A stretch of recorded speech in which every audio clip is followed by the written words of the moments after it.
Dave. Just nice to have a catch up ahead of the week that's coming up, of course, another busy week. But first of all, let's talk about the news that broke yesterday for you that you managed to get Rio Adebisi extending his contract and with you for a few more years. Delighted about that?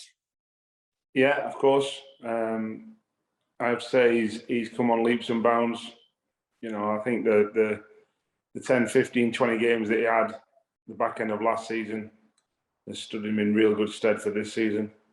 It was planned in that way, if you like, but you know he's taken the opportunity with both hands, and he fully deserves, you know, his new contract with a few more bob in his back pocket, and to continue his development and growth, and hopefully emulate some of his predecessors before him.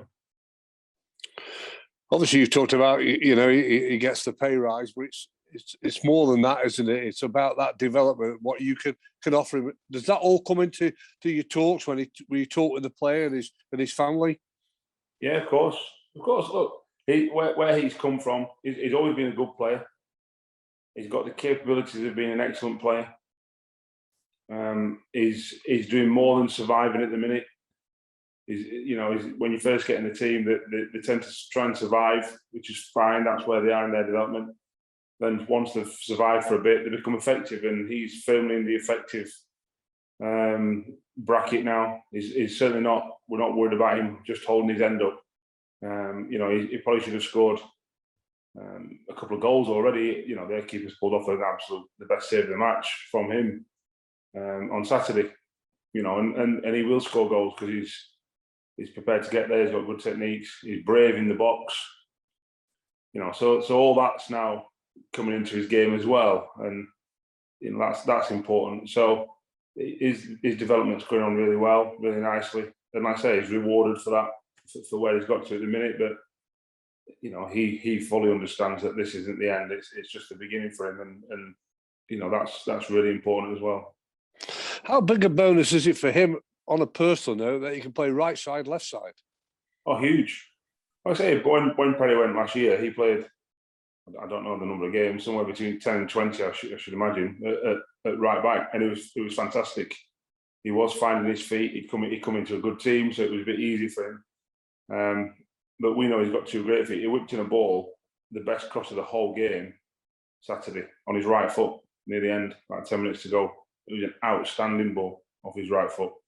You know, so he's got two real good feet, and you know that's the kind of footballer we produce at Crewe. You know, then bilateral ball strikers are really important to us because they can go both ways. Then, and Rio's the epitome of that. You know, the fact that he can play right back or left back. And for the club to get him signed up, of course, is very important because we know what's been going on in the last few months as well. It's not been easy. It's never going to be easy anymore.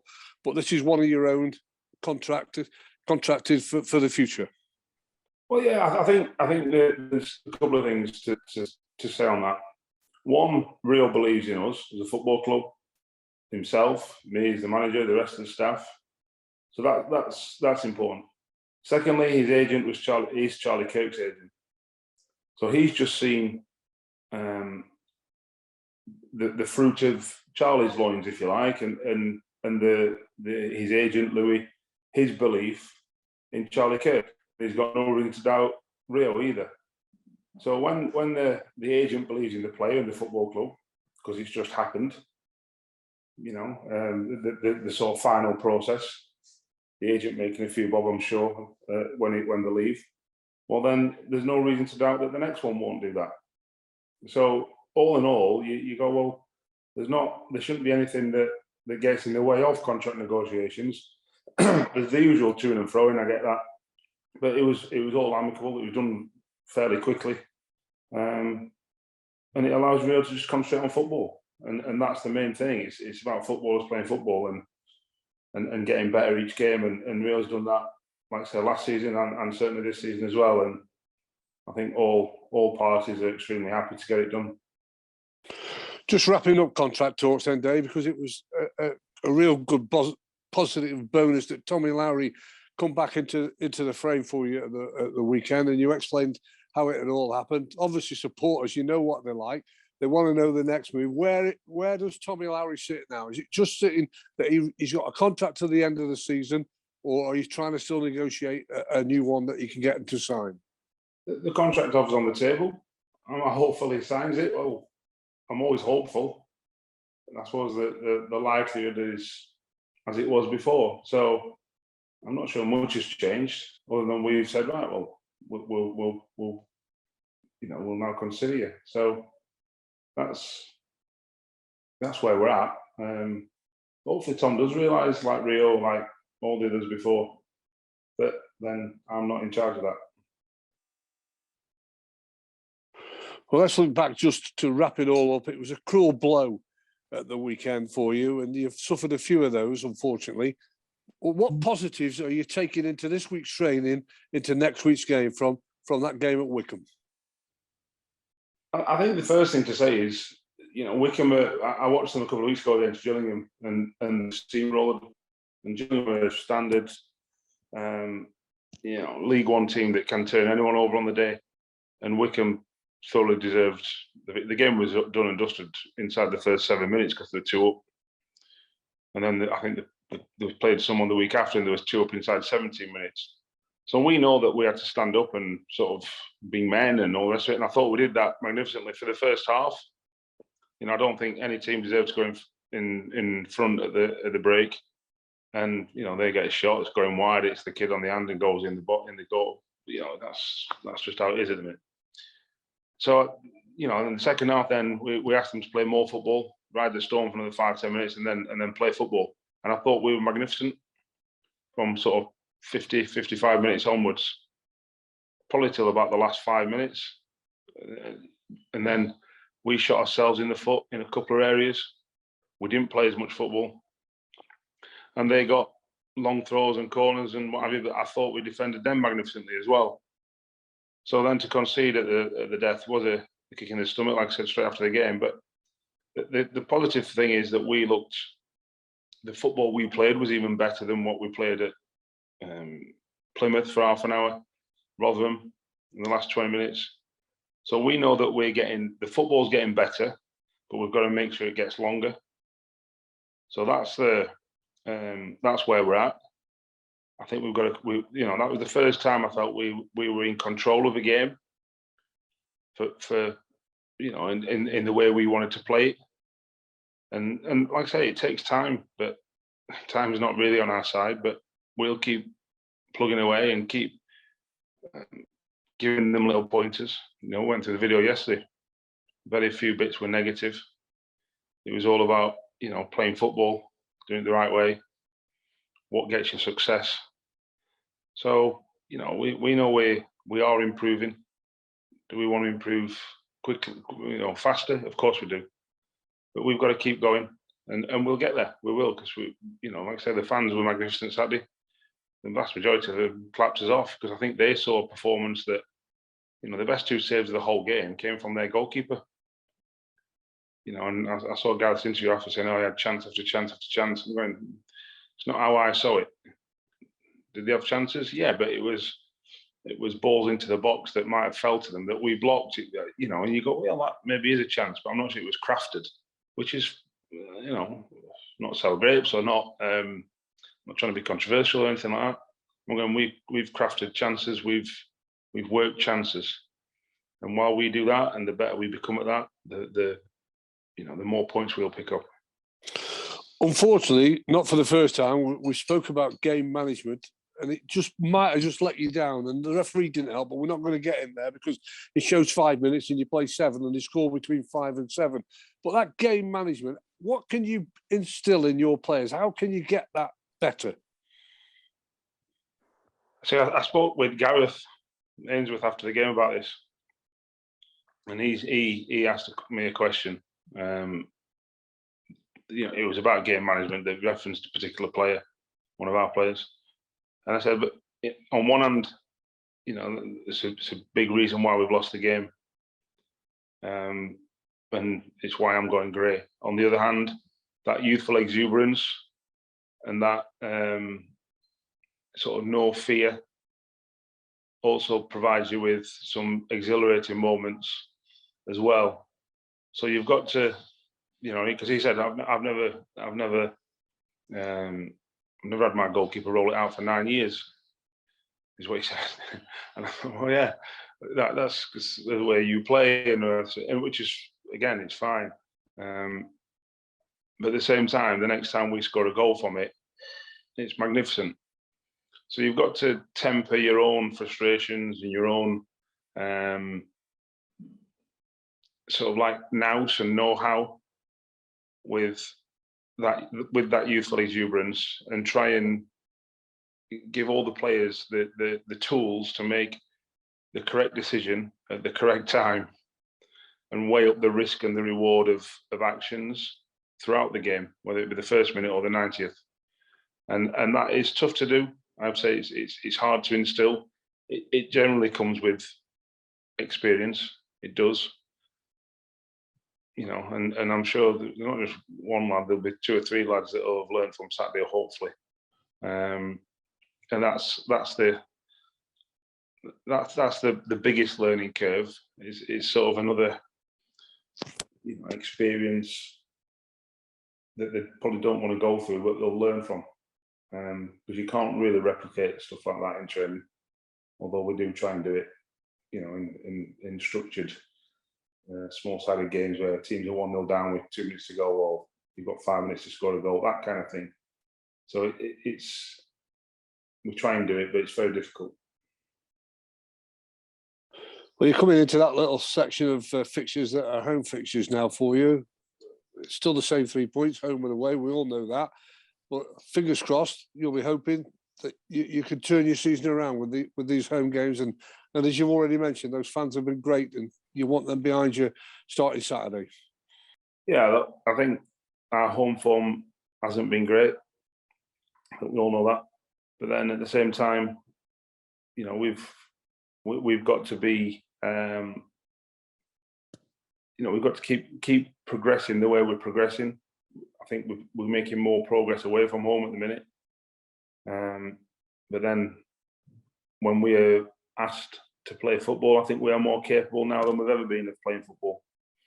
And that tends to happen in home games, because the onus is on the home team to play football, play their way. So we're still, we know that home games are important, and we'll keep making sure that I'm not sure there's that big an advantage in League One between home and away fixtures. So we've got to take whatever advantage we can get. I think we've just got to make sure we continue our growth and believe that the results will come. Because, like I say, I thought we played more as a team on Saturday than we have done all year. And I thought we certainly deserved a draw. Well, one player that's waited patiently to get his starting position in the team, he's had a few outings, he's been away on international duty, is Billy Sass-Davis. We've talked about Rio Adebisi's development. He must have been well pleased, Dave, as a former centre-half, how he coped and did on Saturday against a Welsh international in Sam Vokes. Yeah, Billy's been sort of bubbling along in the background. I think he'd have played. Well, he would have definitely played in the Checkatrade games, but he's off with Wales in the international breaks, which is good for him. He scored a great goal, not in the last round, but the round before. And so we might have seen a bit more of him in a Crew shirt. You've got to remember he played at Leeds and was magnificent at Leeds. So he's been knocking on the door for a while. So does it surprise me that he played well on Saturday? Not really. He's got to carry on. I'm sure he'll have the blips that they all have at games somewhere between games 6 and 12. But he's going along fine. He's another one that's going along fine, and he's going to play, I'm sure, more and more games as the season progresses. As long as he keeps developing the way he has done over the last sort of 2 years. Games like he got at the weekend, though, can only be good for him, because it's a hard world, isn't it? Football to make your way as a professional, and he's been waiting, and he'll see every opportunity comes. He has to do it. Yeah, you've got to remember that Wickham's style is fairly direct. You need men on the pitch. And is Billy a man at 22? Well, I'm sure he is, yeah. But then there's also that greenness and that naivety that comes with experience. But like I say, I thought he was capable, dependable. That's what you want as a centre half. You want dependent players, dependable players, should I say? So, and Billy was that on Saturday. And whatever he's consistently good like that, then that'll do us, because he'll develop all the other aspects of the game as well. So, he's another one that's going along well, going along nicely, and I'm sure he'll get more minutes going forward. In a few weeks since we had a right catch-up update with Ben Knight and Callum Ailey, it must be progress going well. You're not too far away now. Yeah, Ben trained with us for the first day yesterday.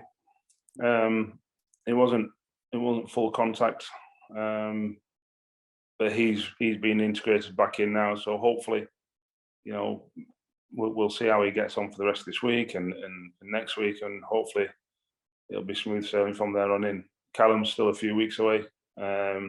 He's gone along fine. There's been no setbacks. He's a bit further behind.